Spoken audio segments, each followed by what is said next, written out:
Shalom lekulam. Today on Hebrew Book Review, I'm going to talk about a workbook that's actually intended for Israeli kids, and it's called Otiot Bagan.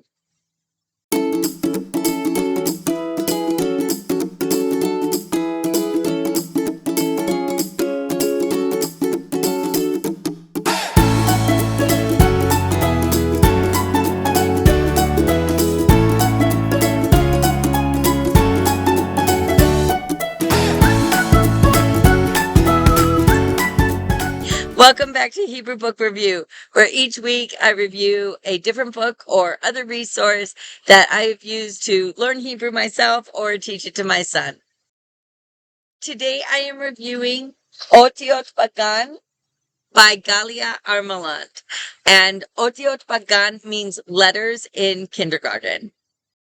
I can't remember where I purchased this book, but I believe it was either pashoshim.com or possibly Israel Bookshop. This book is intended for Israeli children, either in kindergarten or perhaps on their way into kindergarten, and it teaches them the Aleph Bet. It is 0% religious. All of the practice words are completely secular, and there is not a single kippah anywhere in the book. So secular families, you can feel comfortable with this book.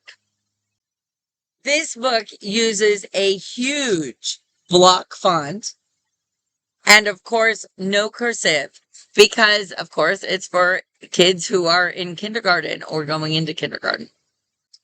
And the practice words are all written in Ktiv Chaser. Before using this book, the students do not need to know anything about Hebrew. It teaches all of the letters from scratch, so this can be your first book for your little student. The book teaches the letters one at a time, giving one vocabulary word that starts with the letter and a lot of space to practice writing. My son was 6 when we used this book, and I had actually already taught him how to recognize the letters just before using this book to teach him how to write. The lines are huge, which is perfect for little hands that are just getting used to writing. It shows the direction of the strokes, but not the order of the strokes. And this can be a little difficult for English-speaking kids who are used to writing from left to right. Besides the writing practice, it has all kinds of pre-reading exercises to help the kids recognize the letters.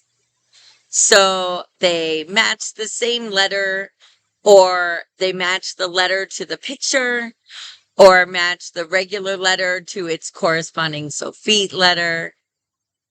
They can match the correct orientation of the letter, find a hidden word.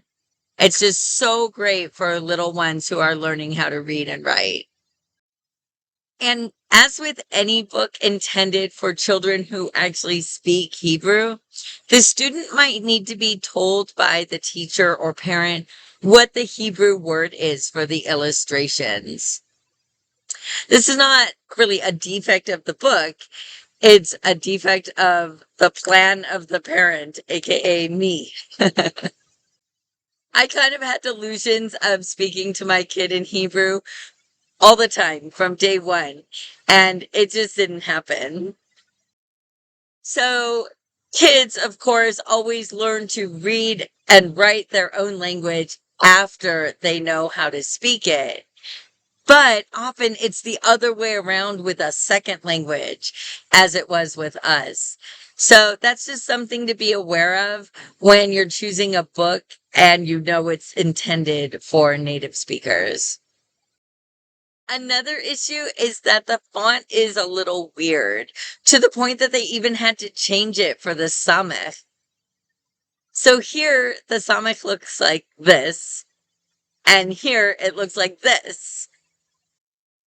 It's just a font that they probably won't ever see again. But that's probably by design. It's easy for the children to see the parts of the letters that are the most important. But it's still kind of weird, to my eyes anyway. So that's it for today. Otiot Bagan is a really great resource, especially if your student is really young and still doesn't have a lot of control over the pencil.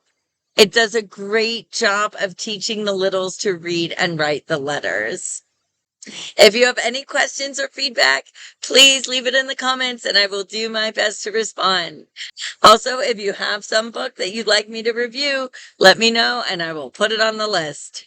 Hit like if you enjoyed this video and subscribe and press the notification bell if you want to see more. Lehitwaot, papa ama paa. See you next time.